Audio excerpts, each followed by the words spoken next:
This past week, we witnessed the arc of history bend a tiny bit more towards justice, or at least accountability. And at the almost exact same second, we were reminded of how broken our systems are and how much more work there is to do.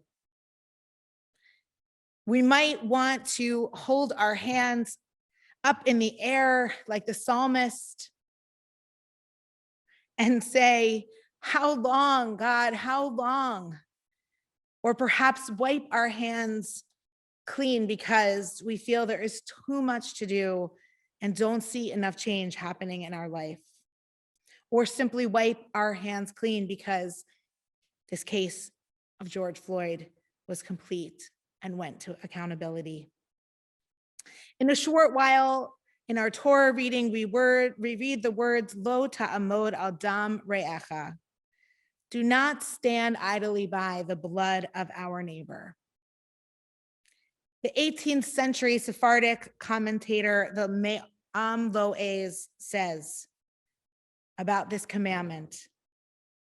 Included in this commandment, do not stand idly by of your neighbor, is the injunction that if one sees their neighbor in danger, one has the ability to do something, he or she must do everything in their power to help him. It sounds really simple, but let's think about that for a second. According to this interpretation, this commandment is not just about what happens when something goes wrong, when we see the blood. Instead, it is a practice of paying attention, of proactively seeing, noticing the threats to our neighbors, our re'achim, our countrymen, every person before the blood has been spilled. This commandment then is a practice of ongoing engagement to mitigate those dangers and to work for the safety of others and ourselves.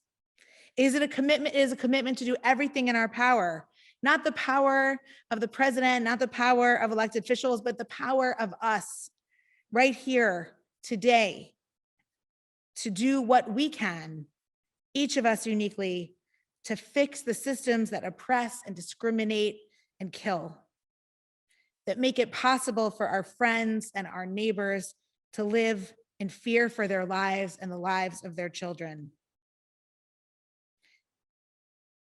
As we sing the words in a moment, the words of the Michamocha, the words that speak of a vision of a world redeemed, let us consider how we might not just stand idly by, but sharpen our gaze so that we can see more clearly and act out of compassion and passion to truly bend that arc towards justice.